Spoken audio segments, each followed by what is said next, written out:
स्वागत है आप सभी लोगों का मेरे चैनल साइंस और टेक्नोलॉजी में।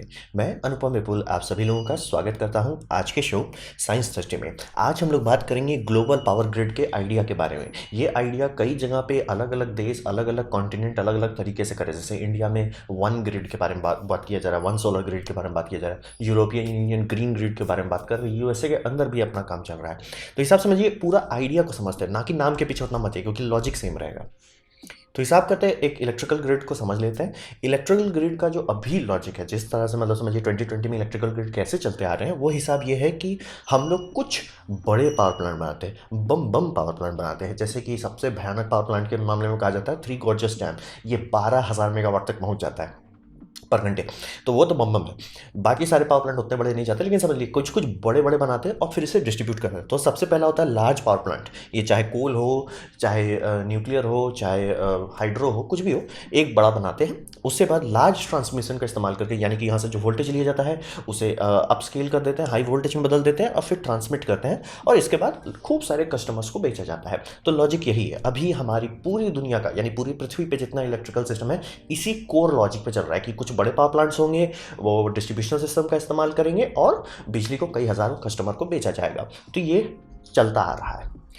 तो हिसाब ये हो रहा है ना कि हमारी दुनिया बदल रही है। तो इसे कहा जाता है पैराडाइम शिफ्ट, मतलब लॉजिक में चेंज हो गया है। हिसाब ये बन रहा है कि अब हम लोग जिस रास्ते पे जा रहे हैं वहाँ पे कुछ ही लार्ज जनरेशन सिस्टम हो गया। जैसे कि सोलर पावर प्लांट अगर आप बनाते हैं, बहुत बड़ा सोलर पावर प्लांट बहुत ज़्यादा बिजली नहीं देने वाला। आप रोग आके 2,000-3,000 पे जा पाएंगे। जैसे इंडिया में एक दो प्रोजेक्ट बन रहा है जो 20,000 मेगावाट तक जाएगा, वो भी बहुत ज़्यादा नहीं हुआ, और प्लस रात को तो देगा ही नहीं।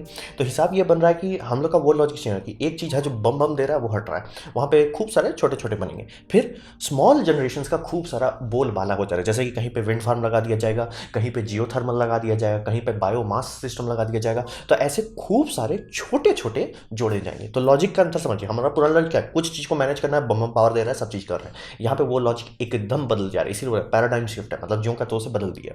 और आपका सबसे बड़ा ये समस्या आ रहा है कि रिन्यूएबल्स हम लोग इस्तेमाल करना चाहते हैं। क्यों करना चाहते हैं? कुदरत से लेना देना है नहीं, किसी को कोई लेना देना, लेकिन ये सस्ते होते हैं, तो भाई पैसा सबको फर्क पड़ता है। तो सोलर अभी ऑलमोस्ट ऐसा जगह पे पहुंच गया कि पर वाट आउटपुट में अगर आप देखना चाहिए कि मतलब पावर प्लांट को बनाया, उसमें जितना खर्चा लगा, उससे जितनी बिजली बेची, उसको आप डिवाइड करके हिसाब लगा सकते हो कि पर वाट में कितना खर्चा आया हमको। जैसे मान लीजिए 1 किलोवाट बनाने में 10 रुपया लगा, तो सोलर अभी वहां पर पहुंच गया कि ये कोयले के कंपेयर में कम कर देता है। ज़्यादा नहीं, लेकिन कोयला अगर आपको इतना लग रहा है तो सोलर ऑलमोस्ट उससे थोड़ा सेम दाम पे या थोड़ा कम दाम पे दे रहा है। तो सब लोग सोलर ही बना रहे हैं, क्योंकि कोयले में एक दो समस्या और भी आता है कि पहला तो आपको बहुत बड़ा इंफ्रास्ट्रक्चर बनाना है, बहुत बड़ा सेटअप करना है। दूसरा, क्योंकि कोयला का सप्लाई गारंटीड नहीं होता है, उसका दाम में अप डाउन होता है, सप्लाई खत्म हो जाता है, खदान खत्म हो जाता है। तो इसी कारण समझ लीजिए कि वो लॉन्ग टर्म इन्वेस्टमेंट नहीं है। सोलर मतलब लगाइए प्लस रनिंग कॉस्ट कम है, मेंटेनेंस कम है।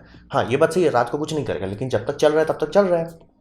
तो सब लोग रिन्यूएबल इसीलिए कर रहे हैं।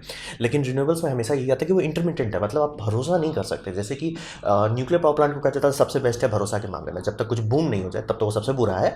अगर बूम नहीं होता तो मतलब आपने बोला कि ये 1200 मेगावाट का प्लांट है, वो चल रहा है, फर्क नहीं पड़ता, 1 साल हो, 10 साल हो, 20 साल हो, फर्क नहीं पड़ता। आप बोलोगे हाइड्रो उस जगह पे आता है? नहीं, हाइड्रो में ये समस्या है कि कभी बारिश के कारण उन्हें इमरजेंसी में डैम को डिस्चार्ज करना पड़ सकता है, या कभी ऐसा हो सकता है सूखा के चलते उनका पावर आउटपुट कम हो जाए। तो ये सब कारण से हाइड्रो उस तरह का लॉन्ग टर्म स्टेबिलिटी नहीं देता। न्यूक्लियर सबसे स्टेबल है, हाइड्रो उसके नीचे आएगा। कोयले में भी ये होता है कि सप्लाई डिमांड का समस्या आ जाता है, तो वो भी कई बार बदल जाता है। तो ये जितनी समस्या है इसको 10 गुना मल्टीप्लाई कीजिए, इतना समस्या आता है सोलर और विंड को लगाने में। और यही दो इकलौता है जो एकदम लार्ज स्केल पे चल रहा है। तो ये एक बड़ा समस्या है। फिर डिमांड भी तो कोई कांस्टेंट नहीं है कि मतलब आपका मतलब जैसे मान लीजिए 2 बजे ही पावर कंजम्पशन होगा, ऐसा नहीं होता। डिमांड कभी भी हो सकता है। आपका मान लीजिए पता चला सुबह 2 ही बजे कोई बड़ा मैच था, पता चला कि पूरा देश देख रहा था, तो ले पूरा आपका बिजली बिल भाग गया उसी टाइम में, रात को 2 बजे ही भाग गया। तो ये पैराडाइम शिफ्ट को मैनेज करने के लिए नए तरीके के औजार चाहिए। तो सबसे पहला औजार है, दूरी को हैंडल करना होगा, क्योंकि रिन्यूएबल जो है लोकेशन बेस्ड होता है। मैं किसी को कैसे बताऊं कि सोलर कहाँ चलेगा, नहीं बता सकता आपको। जब तक उस जगह पे साइट सर्वे नहीं किया जाएगा तब तक आप नहीं गेस कर सकते कि वो कितना देगा। क्योंकि जो सोलर पावर प्लांट जैसे राजस्थान का पीक एरिया में अगर लगाया जाए, जो मतलब जहाँ पे बम सोलर फ्लक्स है, वो आपको मान लीजिए 10 मेगावाट दे रहा है, वही को आप लेके साउथ इंडिया में कहीं लगा दे, वो 4.5 देने लग जाएगा। Same solar power plant same देश के अंदर। तो इसीलिए जब तक साइट सर्वे आप नहीं करते हैं तब तक आप ये सब नहीं जान सकते। और इसका यही मतलब होता है कि मान लीजिए गवर्नमेंट बोलती है कि मुझे बड़ा पावर प्लांट बनाना, बिल आ जाता है, तो वो कोशिश करेगी कि जहाँ पे सोलर फ्लक्स बम बम है वहाँ पे जाए। ठीक है, तो अब आप चले तो गए आप, लेकिन बात है ना राजस्थान से बैंगलोर के बीच का दूरी देख लीजिए, तो बहुत बम बम दूरी है। तो दूरी कैसे मैनेज करेंगे? और ये हर चीज़ के साथ होता है, विंड के साथ भी होता है। विंड ऐसा नहीं कि पूरा देश में एक जगह पे हर समय एक जैसा बहता रहता है, कहीं कहीं पे विंड बम बम होता है, कहीं कहीं पे होता ही नहीं है। इसीलिए जैसे सब लोग पूछते हैं ना, सोलर तो एटलीस्ट होता है, मतलब आपका आउटपुट फ्लक्चुएशन जरूर होगा लेकिन होता है। विंड तो एकदम बहुत बड़ा अंतर होता है कि कहीं कहीं पे विंड एकदम बम बम बिजली दे रहा है और कहीं कहीं एकदम हिल ही नहीं रहा है, मतलब फर्क ही नहीं पड़ता आपका विंड है कि नहीं। तो इसीलिए समझिए लोकेशन के कारण आपको फैलाना पड़ेगा। आप कोयले पावर प्लांट बस शहर से दूर जाते हो बना सकते हो, हाइड्रो पावर प्लांट में थोड़ा सा आपको लोकेशन बेस्ड है, ये तो उससे भी ज़्यादा फजीयत वाला है। लोकेशन कहीं पे भी हो सकता है, पूरा देश में आबादी भले फैली हो, लेकिन पावर प्लांट्स आप वहीं लगा सकते हैं जहाँ पे ये सब सूट करता है। तो इसको सप्लाई और डिमांड में जो दूरी है इसको मैनेज करना बहुत ज़रूरी होता है। तो इसको मैनेज करने के लिए हमारे पास एक नया औजार आ गया है हमारी आर्सेनल में, हाई वोल्टेज डायरेक्ट करंट। तो बोलेंगे भैया डीसी में क्यों भेज रहे हैं? बात यह है कि एसी करंट में एक होता है जैसे कहते हैं स्किन इफेक्ट, यानी कि आप मोटर तार इस्तेमाल ही नहीं कर सकते एसी कंडक्टर में। जब भी आप मेगावाट के बारे में बात करने लगे वो जाएगा ही नहीं, मतलब अगर आप मोटर तार इस्तेमाल करते हैं तो उसके सरफेस पे, जो कि इसमें फ्रीक्वेंसी है उसमें एक मैग्नेटिक फील्ड बन रहा है, सरफेस पे बिजली जाएगी, कोर में कुछ नहीं होगा। इसीलिए अगर कई सारे सबस्टेशन जो मतलब छोटे में बनाना रहता है उनमें आप देखिए पाइप का इस्तेमाल किया, तार नहीं पाइप इस्तेमाल करते हैं। क्यों? पाइप के अंदर से दो तरफ से सरफेस बन रहा है, उसमें ज़्यादा कैरिंग कैपेसिटी होता है। एक सॉलिड रॉड रहता है तो कम होता है। डीसी में यह समस्या रहता है। तो पहला तो ये तार का कैपेसिटी बढ़ा दिया, दूसरा एसी में मतलब वो एक कैपेसिटर की तरह बिहेव करना रहता है। तो अगर लंबा दूरी पे आप ले जाते हैं वो कैपेसिटेंस ही आपका खत्म कर देगा, बिजली जाएगी ही नहीं। मतलब आपने एक तार लिया और उसे 100 किलोमीटर खींच दिया और एसी भेजे, वो जाएगा ही नहीं दूसरे तरफ, फर्क ही नहीं पड़ता, आप कितना डालिए वो जाएगा ही नहीं। आप इसका एग्जांपल देख सकते हैं, इंडियन रेलवे में पूरे लाइन में एसी है, आप देखिए हर कुछ किलोमीटर में आपको दिख जाएगा एक छोटा सब स्टेशन जो उसको फिलअप करते रह रहा है, हर कुछ किलोमीटर पे आपको दिखेगा। और जो हम लोग मतलब पावर लाइन्स को बहुत दूरी के लिए करते हैं वो तो बहुत बहुत लॉस करता है। तो इसीलिए तो दूरी अगर आपको भेजना है तो किया जाए हाई वोल्टेज डीसी। डीसी में पहला फायदा हो जाता है कि आपको पहला सिर्फ दो लाइन चाहिए, पॉजिटिव नेगेटिव, या एक से भी कर सकते हैं। पहला तो मतलब एक कंडक्टर बच जा रहा है क्योंकि एसी हमेशा 3 फेज में भेजा जाता है, एक कंडक्टर बच रहा है। दूसरा वो मोटा कंडक्टर का पूरा इस्तेमाल कर पा रहा है, वो भी बम बम। फिर उसमें कैपेसिटेंस लॉस नहीं होता है। तो जैसे कि कई बार देखते होंगे कि विंड फार्म को लोग लगाते हैं ऑफ शोर में, कि मतलब समुद्र में लगा दिया, मेरा देश का ज़मीन को कोई दिक्कत नहीं, समुद्र में अपना चल रहा है। अगर आप अंडर सी या अंडर वाटर अगर आप कहीं से तार निकालने की कोशिश किए और वो उसमें एसी जा रहा है, स्वाहा हो जाएगा आपका, बिजली सीधा पहुंचेगा ही नहीं, जा ही नहीं सकता पानी के आर पार एसी, मतलब एक कंडक्टर में। ऐसा नहीं है मतलब ऑब्वियसली नदी के अंदर बहुत सारी जगह पे है, लेकिन थोड़ी दूरी के लिए बात कर रहे हैं। किलोमीटर में आप मुंह खोल के बोल दिए, बोले बोले भैया आपको 200 मेगावाट भेजेंगे तब जाके आपके पास 10 पहुंचेगा। तो इसीलिए हाई वोल्टेज डीसी हमें इस्तेमाल करना पड़ेगा। ये टेक्नोलॉजी पहले बहुत पॉसिबल ही नहीं था, मतलब हम लोग को ना अपनी, आप किसी को मुंह खोल के बोलते हैं हाँ हमको एक इन्वर्टर चाहिए जो 600 मेगावाट को हैंडल करे, लोग बोले भाई क्या क्या फूक क्या है भाई। अब ये नॉर्मल हो गया, ये सब टेक्नोलॉजी चलने लगी है। इंडिया में भी इसके कई सारे टेस्टिंग हो चुके हैं सक्सेसफुल, और कई सारे लिंक एक्टिव है, मतलब चल रहा है, उस पर काम हो रहा है, मतलब प्रॉफिट आ रहा है उस टाइप से। तो वो समझिए कि यही हम लोग को करना पड़ेगा, नहीं तो ऑप्शन ही नहीं है कि एसी का इस्तेमाल करके आप पूरा दूर तक भेज पाएँ। तो अगर इंडिया को मान लिया आप एक ग्रीन ग्रिड बनाना चाहते हैं कि पूरा इंडिया में ग्रीन ग्रिड हो, कहीं पे जैसे विंड है, कहीं पे सोलर है, कहीं पे जियोथर्मल है, कहीं पे हाइड्रो है, ऐसे आप पूरा सबको मिक्स करके एक जगह पे डालना चाहते हैं और उससे सबको डिस्ट्रीब्यूट करना चाहते हैं, आपके पास सिर्फ एक ऑप्शन है जिसे हम कहते हैं high voltage direct current. Thankfully ये टेक्नोलॉजी अब पॉसिबल हो गई है, थोड़ा महंगा ज़रूर है लेकिन लॉस कम होने के चलते ज़्यादा प्रॉफिटेबल हो जाता है। तो दूरी की समस्या अब हम लोग सॉल्व कर सकते हैं। अब बात करते हैं जो ग्रिड के साथ सबसे बड़ा इंपॉर्टेंस बात है, स्टेबिलिटी। अब इंडिया में तो लोग उतना स्टेबिलिटी के पीछे भागते नहीं। आपको इंडिया में बिजली का दाम अगर आप देखेंगे ऑस्ट्रेलिया कंपेयर में या अमेरिका के कंपेयर, पर यूनिट का, पर किलोवाट आवर का दाम अगर आप देखेंगे तो वो लगेगा कुछ ज़्यादा कम है इंडिया में। ऐसा क्यों? इंडिया में पीकर पावर प्लांट्स उतने नहीं लगाए जाते, यानी कि जब लोड बहुत बढ़ने लगता है तो सीधे बिजली काट दी जाती है। ये यूएस में, यूरोपियन कंट्रीज़ में नहीं किया जाता। जैसे ही मान लिया डिमांड भाग रहा है, आपका मेन पावर प्लांट था वो बना हुआ था कि भैया हम 1000 मेगावाट देंगे, और आपका डिमांड ऐसा हो कि 1200 आया, तो 1200 200 एक्स्ट्रा कहाँ से आएगा? तो 200 एक्स्ट्रा को क्या किया जाता है कि एक छोटे पावर प्लांट्स रहते हैं जो जेट इंजन पे चलाए जाते हैं, क्योंकि वो सब बहुत जल्दी स्पूल अप होता है, मतलब आप चालू किए 2-3 मिनट के अंदर वो पावर देने लग जाएगा। वो सबको जनरली नेचुरल गैस से चलाया जाता है, उसको चला के फटाक से एनर्जी देती है। तो वो प्रॉब्लम होता है कि वो बहुत महंगा पड़ता है, पर यूनिट दाम देखेंगे तो वो पीक पावर डिमांड आता है। तो उसका दाम को बैलेंस करने के लिए कि आप नहीं देखो घड़ी देख के आप ना इस्तेमाल करो, इसका करने के लिए ये कर दिया जाता है कि भैया ठीक है आपका बिजली का पर यूनिट कॉस्ट ज़्यादा रहेगा। तो समझिए इंडिया में वो किया ही नहीं जाता, इंडिया में सीधे दे देते हैं। कुछ कुछ जगह पे कोशिश की जा रही है, नहीं नहीं, क्योंकि जहाँ पे इंडिया में नेचुरल गैस का रिजर्व मिल रहा है उसको ऐसे इस्तेमाल करना काफ़ी फायदेमंद साबित हो रहा है। तो ग्रिड जो है हर समय चलना चाहिए, 100% टाइम चलना चाहिए, लेकिन उसमें ना वोल्टेज फ्लक्चुएशन हो ना फ्रीक्वेंसी फ्लक्चुएशन हो। तो वो करने के लिए सबसे आसान तरीका है HVDC का जो इन्वर्टर्स होते हैं ये इतने एडवांस होते हैं कि ये कर सकते हैं, क्योंकि अगर आप रिन्यूएबल इस्तेमाल करते हैं आपके पास स्पिनिंग मास का एडवांटेज नहीं है, जो कि मेन पावर जनरेशन का सबसे बड़ा एडवांटेज है। जैसे कि एक स्टीम टरबाइन है, अब वैसे कितने सारे स्टीम टरबाइन ग्रिड से जुड़े हुए हैं, तो फ़र्क क्या पड़ा, उसमें एक स्पिनिंग मास है, वो मास जो है जो फ्लाईव्हील जैसा बिहेव कर रहा है वो कई सौ टन का है और कई हज़ार पीस लगे हुए हैं। तो ग्रिड में जैसे मान लिया आपने लोड लगाया, आपने बम लोड लगाया, जैसे कि मान ली कोई आयरन मेल्टिंग फैक्ट्री है, वो अपना इंडक्शन चालू किया जिससे वो मेल्ट करेगा, अब धड़ाक से कई मेगावाट का बिजली कंपन कर, ये सारे फ्लाईव्हील वो झटका एब्जॉर्ब करेंगे, झटका एब्जॉर्ब करेंगे, उनका RPM थोड़ा सा कम होगा। 50 हर्ट्ज को कंप्यूटर मॉनिटर करता रहा, तो वो 50 दिखा रहा होगा, 50.0000, जैसे मान लीजिए 4 जीरो दिख रहा है, वो जैसे देखा कि 49.001 हुआ कि थोड़ा सा ही घटा, तुरंत वो कंप्यूटर के पास कमांड जाएगा, भैया लोड बढ़ चुका है, स्टीम का वाल्व खोलो। स्टीम का वाल्व खुलेगा, थोड़ा सा इनरश होगा, स्पीड वापस आ जाएगा और तब तक बॉयलर को कमांड भेज दिया जाएगा, भैया तुम अपना टेम्परेचर बढ़ाओ। तो ऐसे करके हम लोग का ग्रिड बैलेंस रहता है, तभी हम लोग के ग्रिड में कभी ये नहीं होता कि वोल्टेज अप डाउन हो। और जो इंडिया में अप डाउन होता है वो इसलिए होता है कि चोरी बहुत होती है, तो मतलब उनके पास उतना बिजली ही नहीं है, तो अब या तो बिजली काट के रखे रहे हैं या तो मतलब लो वोल्टेज में है, और अगर काट के रखे रहते हैं तो लोग खरीद नहीं पाएंगे, तो आपको जो आ रहा था पैसा वो भी नहीं मिलेगा, इसीलिए लो वोल्टेज हम लोग को इतना मिलता है। तो HVDC ये सॉल्व करने में हमारी थोड़ी मदद करता है कि ठीक है हम लोग उतना अच्छे से इसको नहीं कंट्रोल कर सकते जितना स्पिनिंग मास, मतलब एक इनहेरेंट सिस्टम नहीं है, ये कंप्यूटर से कंट्रोल करना पड़ेगा, लेकिन पॉसिबल है क्योंकि वो DC को AC में जब बदला जाता है आप आराम से फ्रीक्वेंसी और वोल्टेज कंट्रोल कर सकते हैं, तो वो एक बम ऑप्शन मिल जाता है। और ग्रिड स्केल एनर्जी स्टोरेज एक सोल्यूशन है हम लोग का, क्योंकि सारे सोलर पावर प्लांट्स जो है बम पावर देते हैं, जनरली दिन में ओवर प्रोड्यूस ही करते हैं, और ये कैलिफोर्निया के केस में एग्जांपल के तौर पर बताया, मैंने नीचे वीडियो दे दिया है, उनके केस में वो बैकफायर किया, वो मतलब 100-150 मेगावाट का सोलर फार्म को बंद कर दे रहे हैं, बिजली मत बेचो, क्यों, क्योंकि ग्रिड में कोई कंजम्पशन ही नहीं है, और अगर ग्रिड में आप जरूरत से ज़्यादा बिजली डाल दिए तो ग्रिड बूम हो जाएगा, तो बूम ना हो तो इसीलिए किया जाता है कि भैया बंद कर दो। और आपको कई बार दिखेगा विंड फार्म के साथ भी कि सारे विंड फार्म चल क्यों नहीं रहे, अगर ऐसा दिख रहा है कि ग्रिड में डिमांड नहीं है तो बंद करना पड़ता है, जिसे कहते हैं कर्टेलिंग द प्रोडक्शन, मतलब बंद करो प्रोडक्शन को। तो ये अच्छी बात नहीं है, आपने पैसा लगाया है, आपने उसे बनाया, आप इस्तेमाल करना चाह रहे हो, नहीं कर पा रहे हो, तो उसका एक सोल्यूशन होता है कि ये सब जो पीक प्रोडक्शन टाइम है, ये सब प्रोडक्शन टाइम को बैटरी में डाल दो, और फिर बैटरी से मतलब जब पीक टाइम होगा, जब से मान लिया रात में पीक टाइम आ गया, ये बैटरी डिस्चार्ज होगा उस टाइम से। तो ये सब करने के लिए ग्रिड स्केल स्टोरेज चाहिए। क्या ये बैटरी कर सकता है? छोटे गांव देहात सबको आराम से संभाला जा सकता है, आप आराम से ऐसा कर सकते हैं आज के टाइम में, आज के बजट में, कि जैसे मान लीजिए इंडिया का कोई गांव है, उसको आप ये कर दिए कि मान लीजिए इसको यहाँ तक पावर लाइन बिछाना बहुत फजीयत पड़ रहा है, यहाँ पे सोलर फार्म बना दिए, बड़ा सा बैटरी बैंक डाल दिए, अगर विंड भी है तो विंड भी लगा दिए, थोड़ा सा बायोगैस जनरेटर भी लगा दिए, ताकि थोड़ा सा मतलब जितना आप मिक्स करेंगे उतना स्टेबल हो जाएगा। सिर्फ सोलर पर चलना अच्छा आइडिया नहीं है, या मतलब सिर्फ विंड पर चलना अच्छा आइडिया नहीं, आप जितना मिक्स करेंगे उतना बम रहेंगे। तो आपने मिक्स करके वहाँ पे एक ऐसा एक ग्रिड बना सकते हैं जिसमें कभी भी डाउन नहीं होगा। तो ये करने के लिए ग्रिड स्केल स्टोरेज हम लोग को मदद करेगा। दूसरा, मिक्स सोर्सेज कंपलसरी है। काफ़ी लोग पूछते हैं ना कि क्या है हमारा सोल्यूशन ऐसा नहीं है, हम लोग उस जगह पे नहीं है जहाँ पे ये करो तुम्हारी सारी समस्याएं का समाधान हो जाएगा, ऐसा नहीं है और हो भी नहीं सकता। इसीलिए मतलब कैलिफोर्निया को ये बुरी तरह से कहते हैं, मतलब लर्न द हार्ड वे वाला सिचुएशन में हो रहा है कि उन्होंने लगाया, सोलर फार्म लगाए, और सोलर का दाम उनके केस में लिटरली कम पड़ रहा है, उनको नए कोल पावर प्लांट से ज़्यादा सस्ता पड़ रहा है सोलर बनाना, इसीलिए बनाए जा रहे हैं।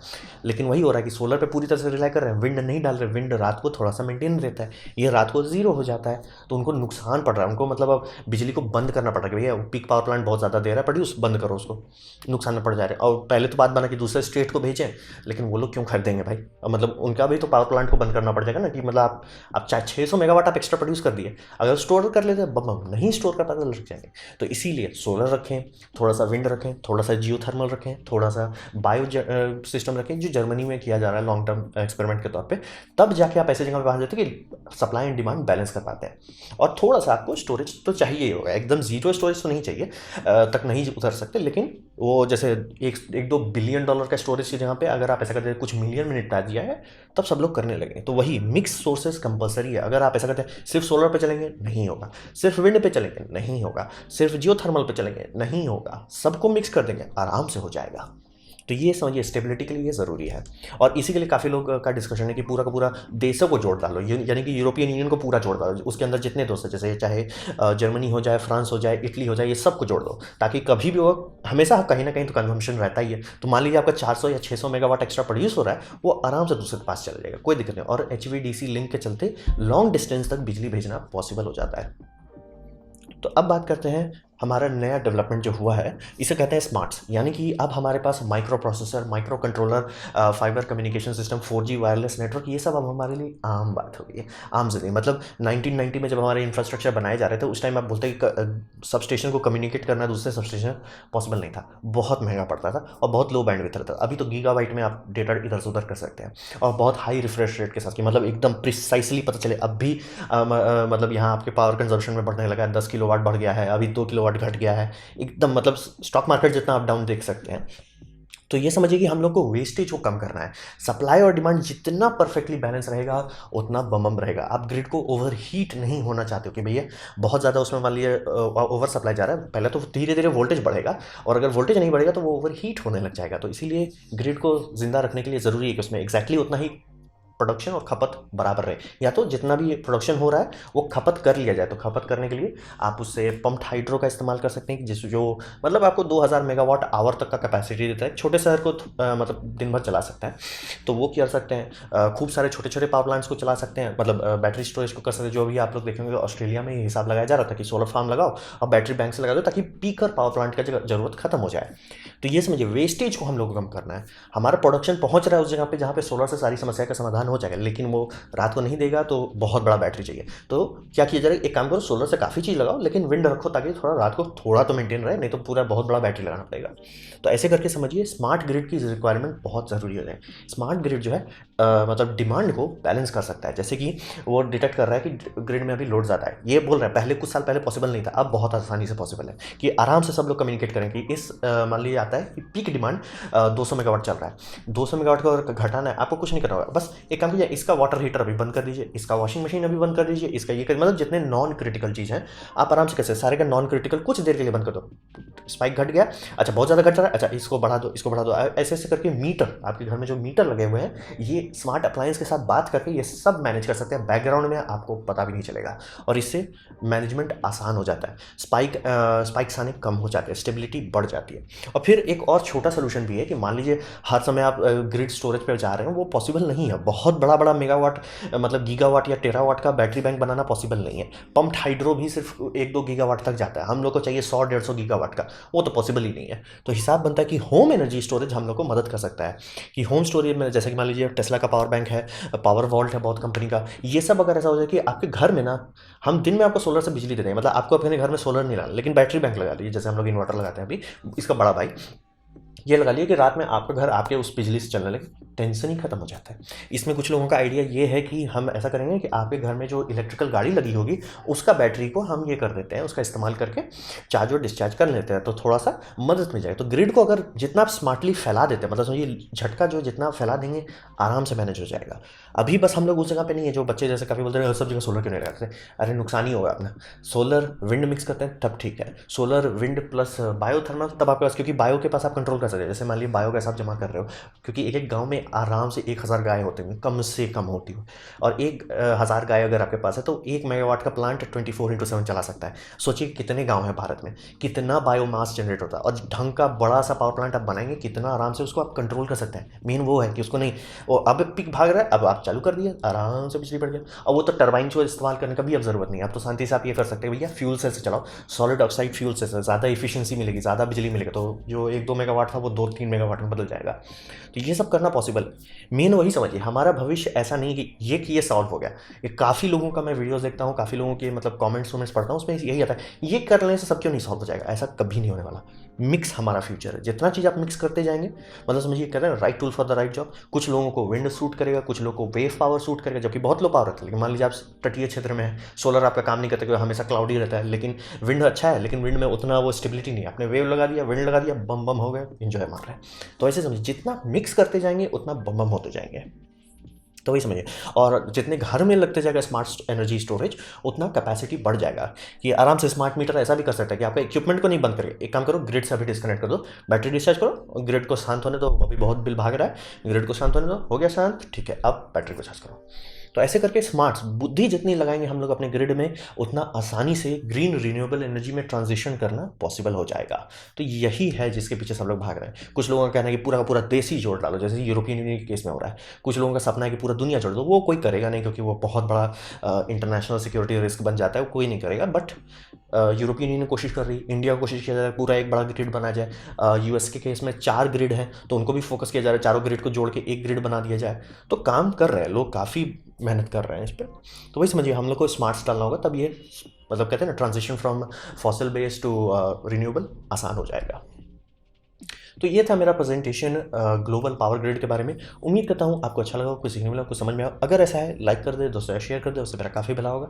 नहीं अच्छा लगा, नहीं पसंद आया, कोई बात नहीं, आप डिसलाइक कर सकते हैं। मैं कहूँगा डिसलाइक 2 बार दबाएं, उससे मुझे पता चलेगा कितना ना पसंद हुआ है। मैं आपसे कहूँगा कमेंट लिखें, मैं कमेंट का जवाब देने की कोशिश करता हूँ। आपसे कहूँगा सब्सक्राइब कीजिए, बेल दबाइए अगर आप फ्री हैं तो। आपने मेरा वीडियो देखा, जानकर मुझे बहुत खुशी हुई। धन्यवाद।